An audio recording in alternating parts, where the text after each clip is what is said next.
اما بعد فاعوذ باللہ من الشیطان الرجیم بسم اللہ الرحمن الرحیم یا بنی اسرائیل اذکروا نعمتی التي انعمت علیکم۔ اے بنی اسرائیل، اسرائیل کو سمجھ لیجئے یہ مرکب لفظ ہے، اسر اسی سے اسیر بنا ہے، اسیر جو کسی کا قیدی ہوتا ہے۔ ایل عبرانی میں اللہ کے لیے ہے، اور اسرائیل کا ترجمہ ہے عبداللہ، اللہ کا غلام، اللہ کے ساتھ بندھا ہوا اس کی اطاعت کے قلاتے کے اندر۔ تو یہ اسرائیل یہ لقب ہے حضرت یعقوب علیہ السلام کا۔ ان کے 12 بیٹے تھے، 12 بیٹوں سے جو نسل چلی وہ بنی اسرائیل ہے۔ انہی میں حضرت موسیٰ کی بعثت ہوئی اور تورات انہیں دی گئی، پھر یہ ایک بہت بڑی امت بنے۔ ان پر 4 ادوار آ چکے تھے قرآن مجید کے نزول کے وقت۔ 2 مرتبہ اللہ کی رحمت کی بارشیں ہوئیں، انہیں عروج نصیب ہوا۔ 2 مرتبہ ان کو دنیا پرستی، شہوت پرستی، اللہ کے احکام کو پس و پیش ڈال دینے کی صدا میں عذاب کے کوڑے ان پر برسے۔ اس کا ذکر آئے گا سورہ بنی اسرائیل کے پہلے رکوع میں۔ اس وقت جب کہ قرآن نازل ہو رہا ہے، اس وقت وہ اپنے اس زوال کے دور میں تھے۔ حال یہ تھا کہ حضور صلی اللہ علیہ وسلم کی بعثت سے پہلے ہی 2nd ٹیمپل بھی شہید کیا جا چکا تھا، گرایا جا چکا تھا۔ حضرت سلیمان نے جو بنایا تھا ہیکل سلیمانی، جس کو یہ 1st ٹیمپل کہتے ہیں، اسے نیبوکدنضر نے گرا دیا تھا حضرت مسیح سے بھی کئی سو سال پہلے۔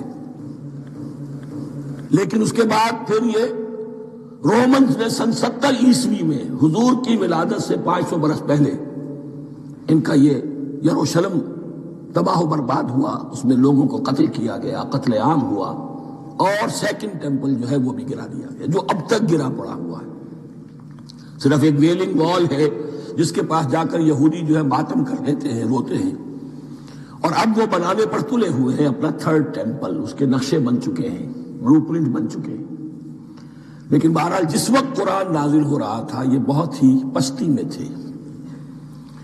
اس کے بارے میں فرمایا، اے بنی اسرائیل ذرا یاد کرو میرے اس انعام کو جو تم پر ہوا۔ وہ انعام کیا ہے؟ میں نے تمہیں اپنی کتاب دی، نبوت سے سرفراز فرمایا، اپنی شریعت تمہیں عطا فرمائی، تمہیں داؤد، تمہارے اندر داؤد اور سلیمان جیسے بادشاہ اٹھائے، جو بادشاہ بھی تھے، نبی بھی تھے۔ وَأَوْفُوا بِعَهْدِي، اور میرے وعدے کو پورا کرو تاکہ میں بھی اپنے وعدے کو پورا کروں۔ یہ وعدہ ہے جو کتاب استثناء جو ہے اولڈ ٹیسٹمنٹ کی، ڈیوٹرانومی، اس کے 18ویں باب کی آیت نمبر 18 اور 19 میں ہے۔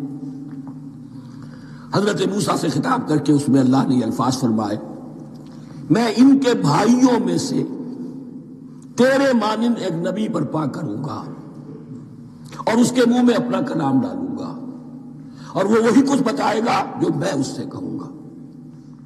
یہ گویا کہ حضرت موسیٰ علیہ السلام کی امت کو بتایا جا رہا تھا کہ نبی آخر الزمان آئیں گے اور تمہیں انہیں قبول کرنا ہے۔ قرآن مجید میں اس کا بڑا تفصیلی ذکر سورہ اعراف میں آئے گا انشاءاللہ۔ لیکن یہاں فرمایا اوفوا بعہدی اوف بعہدکم، تم میرا عہد پیرا پورا کرو، میرے اس نبی کو تسلیم کرو، اس پر ایمان لاؤ، اس پر کی صدا پر لبیک کہو، تو میں تمہیں میرے انعام و اکرام اور بڑھتے چلے جائیں گے۔ وَإِيَّايَ فَارْهَب‌وْنَ، اور صرف مجھ سے ڈرو۔ وَآمِنُوا بِمَا أَنزَلْتُ مُصَدِّقًا لِمَا مَعَكُمْ، اور ایمان لاؤ اس پر جو میں نے نازل کیا ہے، جو تمہارے پاس جو تورات ہے اس کی تصدیق کرتے ہوئے آیا ہے۔ اس کے 2 معنی ہے، ایک تو قرآن تصدیق کرتا ہے تورات کی اور انجیل کی، فیہا ھدی و نور، فیہ ھدی و نور، اور دوسرے یہ کہ قرآن اور محمد صلی اللہ علیہ وسلم ان پیشین گوئیوں کے مصداق بن کر آئے ہیں جو تورات میں تھی، ورنہ وہ پیشین گوئیاں جھوٹی ثابت ہوتی۔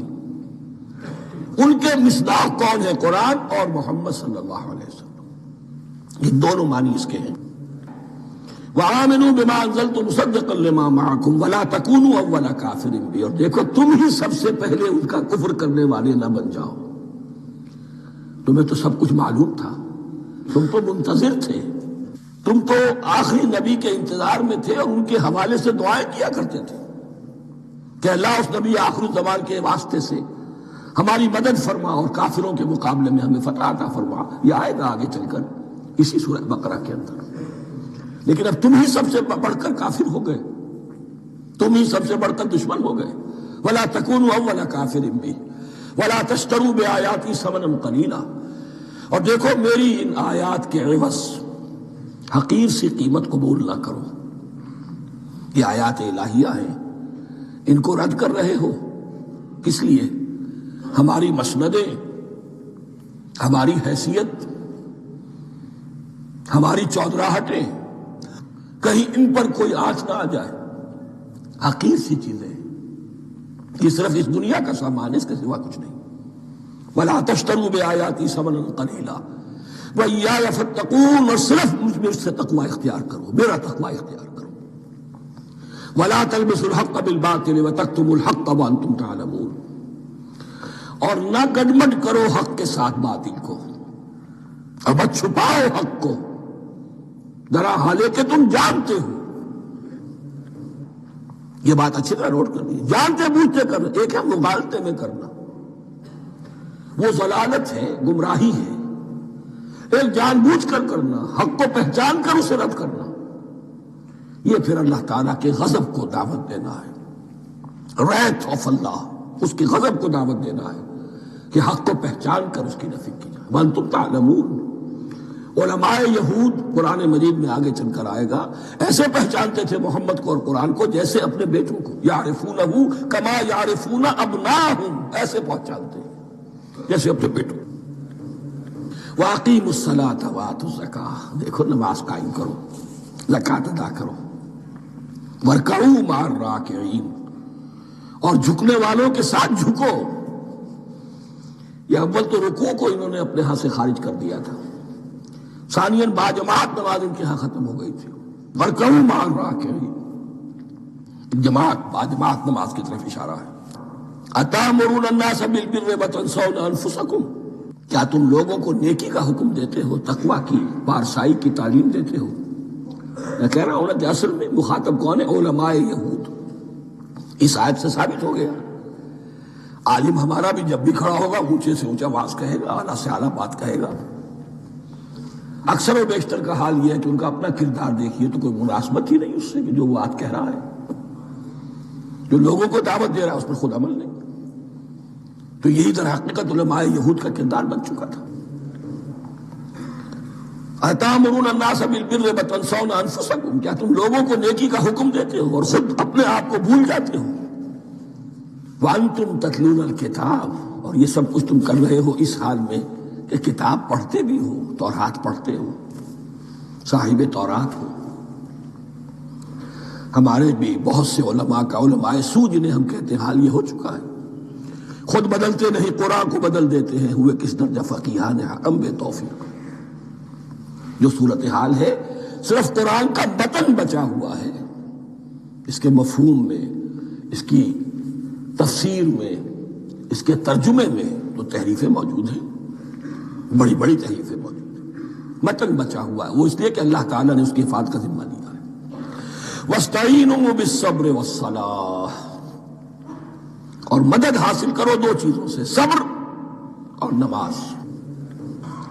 یہ صبر کا لفظ یہاں پر بہت قیمتی ہے، بہت بامانی ہے۔ علماء سو کیوں وجود میں آتے ہیں؟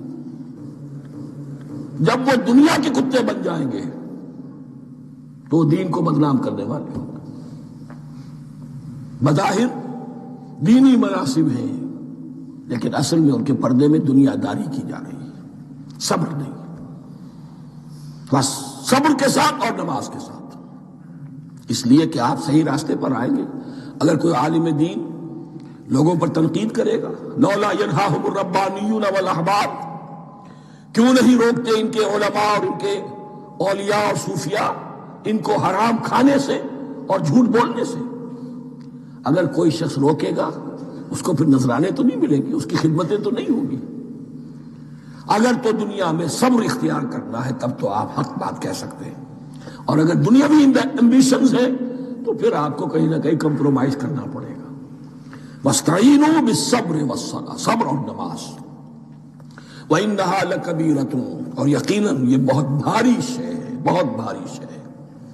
عام طور پر خیال یہ ہے کہ انہا کی ضمیر صرف صلاۃ کی طرف جاتی ہے، نماز بہت بھاری ہے. ایک رائے یہ ہے کہ نہیں، یہ پورے طرز عمل کی طرف جا رہی ہے.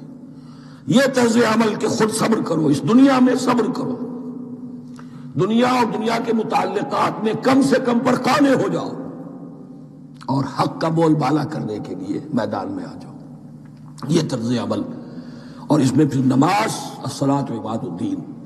وَإِنَّهَا لَكَبِيرَةٌ إِلَّا عَلَى الْخَاشِعِينَ، تو یقیناً بہت بھاری چیز ہے.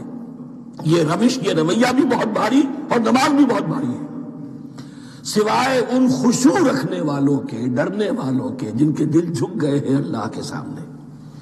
الذین یظنون انہم ملاقو ربہم، جنہیں یہ یقین ہے کہ انہیں اپنے رب سے ملاقات کرنی ہے، جیسا کہ میں نے شروع میں توجہ دلائی تھی. وبالآخرۃ ہم یوقنون، یہ ایمان بالآخرت ہے جو انسان کو سیدھا رکھتا ہے عمل کے میدان میں. الذین یظنون انہم ملاقو ربہم وانہم الیہ راجعون، اور جنہیں یہ یقین ہے کہ بالآخر اسی کی طرف ہمیں لوٹنا ہے.